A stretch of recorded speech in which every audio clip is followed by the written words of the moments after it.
உங்க எதிரிய நான் பாத்துக்கிற விஜய நல்லா அடிக்கிறேன், என்னைய கொஞ்சம் பார்த்து அடிங்க சுப்ரீம் கோர்ட்ல அப்படின்னு போய் பம்பிருப்பான். இது கூட உங்களுக்கு தெரியலையா? ஒரு நாள் ஜட்ஜ்மெண்ட்ன்றது வரும் இல்லையா? அப்போ சீமானுக்கு என்ன நடக்கும் அப்படின்ற மட்டும் நீங்க பாருங்க. இந்த கேள்வி எல்லாரும் கேட்குறீங்க இல்லையா?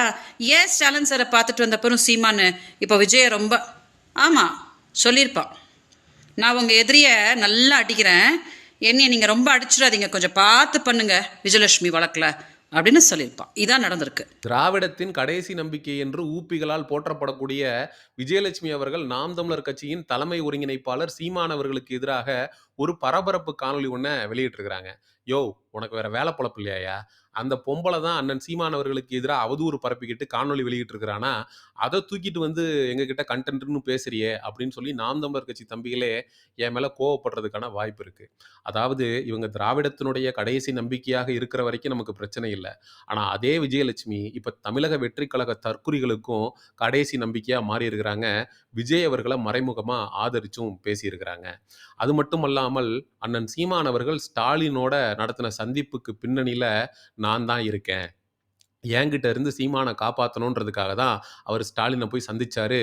ஸ்டாலின் கிட்ட உங்களுடைய எதிரி விஜயை நான் அடிக்கிறேன், நீங்க விஜயலட்சுமிகிட்ட இருந்து என்னை காப்பாத்துங்க அப்படின்னும் சீமான் அவர்கள் ஸ்டாலின் கிட்ட சொன்னாரு அப்படின்னு ஒரு பரபரப்பு குற்றச்சாட்டையும் வச்சிருக்காங்க.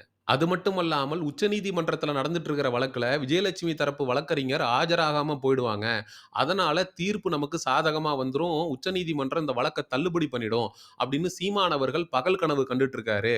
என் தரப்பு வழக்கறிஞர் இப்ப ஆஜராயாச்சு, உச்சநீதிமன்றம் விசாரணைக்கு அப்புறம் சீமான் அவர்கள் மீது கடுமையான தீர்ப்பை அளிக்க இருக்கு அப்படின்னு சொல்லி குண்டை தூக்கியும் போட்டிருக்கிறாங்க. உண்மையிலேயே இவங்க சொல்றபடி அண்ணன் சீமான் அவர்களுக்கு எதிராக உச்சநீதிமன்றம் தீர்ப்பளிக்க போதா? விஜய் அவர்களுக்கு மறைமுகமாக விஜயலட்சுமி என்ன ஆதரவு கொடுத்தாங்க அப்படிங்கிறத பற்றி தான் இந்த காணொளியில தெள்ள தெளிவா பார்க்க போறோம்.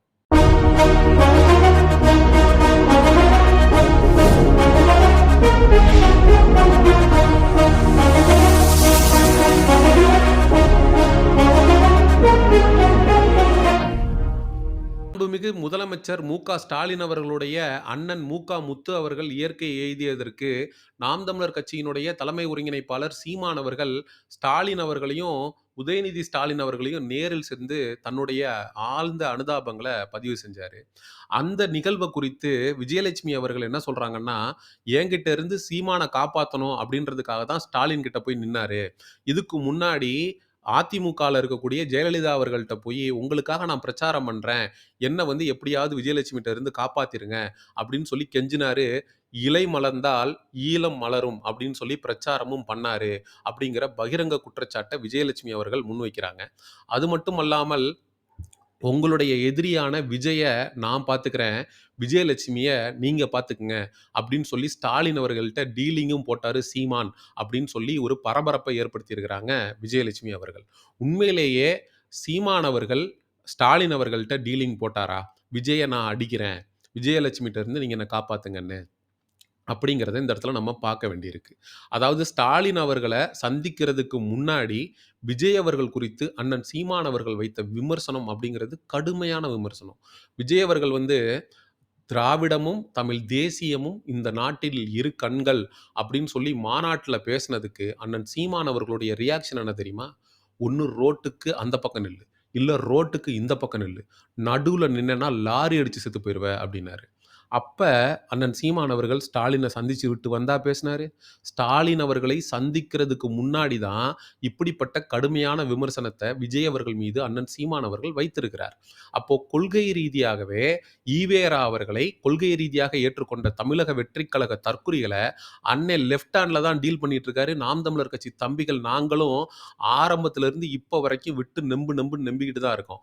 ஆனா இந்த பொம்பளை அதை சைஸா மடைமாற்றி விஜய் அவர்களை வந்து சீமான் அவர்கள் எதிர்க்கிறதுக்கு காரணமே ஸ்டாலின் அவர்களுடைய நடந்த சந்திப்பு தான். நான் தான் அதுக்கு முக்கிய காரணம், என்கிட்ட இருந்து சீமானை காப்பாத்துறதுக்காக தான் சீமான் போய் ஸ்டாலின் கிட்ட தன்னை ஒப்படைச்சிட்டாரு அப்படின்னு சொல்லி இந்த பொம்பளை அவதூறு பரப்பிக்கிட்டு இருக்கு. இந்த திராவிடமும் இந்த திராவிடத்திற்கு அடிமை வேலை பார்க்கக்கூடிய 200 ரூபா கொத்தடிமைகளும் கிட்டத்தட்ட 14 ஆண்டு காலமாக விஜயலட்சுமியை வச்சு அண்ணன் சீமான் அவர்களை வீழ்த்திடலாம் அப்படின்னு சொல்லி பகல் கனவு கண்டுட்டு இருக்கானுங்க. அப்படி ஒரு விஷயம் இப்போ வரைக்கும் நடக்கவே இல்ல. நேத்து முளைச்ச காளானா இருக்கக்கூடிய இந்த தாவேகா தற்குறிங்க அங்க இருந்தாவது பாடம் கத்துட்டு இருந்திருக்கணும். விஜயலட்சுமி அவர்கள வச்சு சீமான வீழ்த்த முடியாதுன்னு. ஆனா இந்த அறவேக்காட்டு தற்குறிங்க விஜயலட்சுமிய தூக்கிக்கிட்டு சீமான் அவர்கள வீழ்த்திடலாம் அப்படின்னு பகல் கனவு கண்டுட்டு இருக்கிறானுங்க.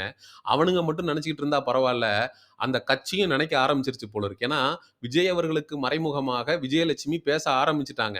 விஜய் அவர்களுக்கும் விஜயலட்சுமிக்கும் என்னடா தொடர்பு அப்படின்னு தேடி பார்க்கும்போது, விஜய் அவர்களுக்கு என்ன இருந்தாலும் அவங்க தங்கச்சி முறை இல்லையா? "ஏய் என்னடா சொல்ற தங்கச்சியா?" அதாவது ஃப்ரெண்ட்ஸ்ன்னு ஒரு திரைப்படம் வந்துச்சுல்ல, அதுல விஜய் அவர்களுக்கு தங்கச்சி கேரக்டர் பண்ணியிருப்பாங்க விஜயலட்சுமி. அந்த அண்ணன் தங்கச்சி பாசம் அப்படிங்கிறது இருக்கத்தானே செய்யும்.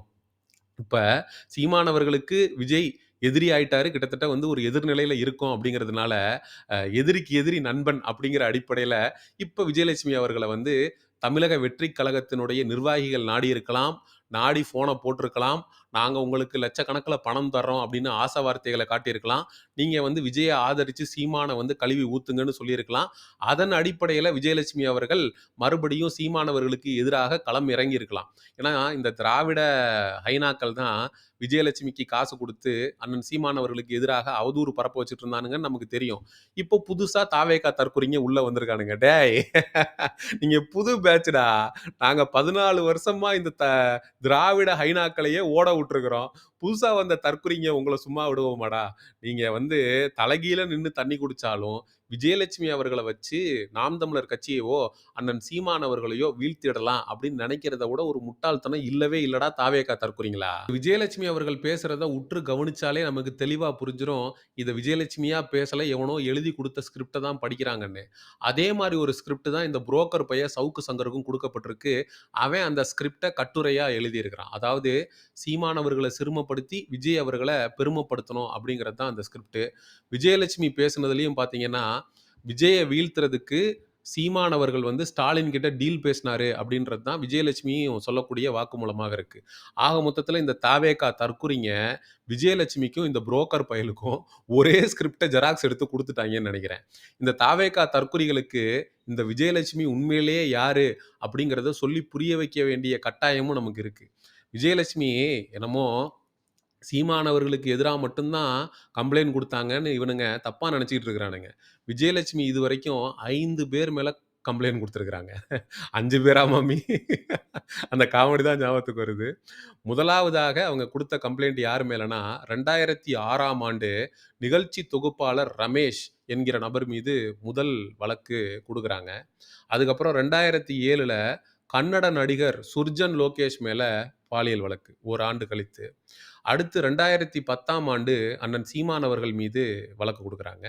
அதுக்கப்புறம் 2019ல கன்னட நடிகர் ரவி பிரகாஷ் என்கிற நபர் மீது வழக்கு தொடுக்குறாங்க. லிஸ்ட் போய்க்கிட்டே இருக்கு. அடுத்து கடைசியாக 2021ஆம் ஆண்டு கன்னட நடிகர் ஜக்கேஷ் என்கிற நபர் மீது வழக்கு தொடுத்திருக்காங்க. கிட்டத்தட்ட 5 பேரு. இத ஏன் இந்த தாவேகா தற்குறிங்க புரிஞ்சு வச்சுக்கணும் அப்டின்னா,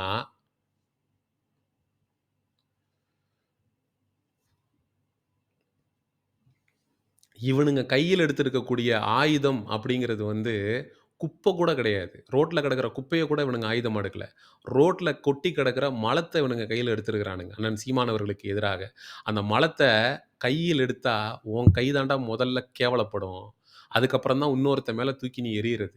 புரியுதா? மலத்த எடுத்து இன்னொருத்தன் மேல எறியிறேன் அப்படிங்கிறது பெருமை கிடையாது. அது கேவலத்திலயும் கேவலம். ஏன்னா, இன்னொருத்தன் மேல எரிஞ்சு அவன் நாறுறதுக்கு முன்னாடி உன் கையில பட்டு நீ நாறி போயிருவ. அப்படின்னு சொல்லி இந்த காணொளிய முடிக்கிறேன். நாம் தமிழர் கட்சி தம்பிகள் இந்த தாவேகாவுடைய தற்குறிகளுடைய கண்ணில் படும் வரை இந்த காணொளிய பகிருங்க. அடுத்த ஒரு காணொளி பதிவில் சந்திப்போம். நன்றி, வணக்கம்.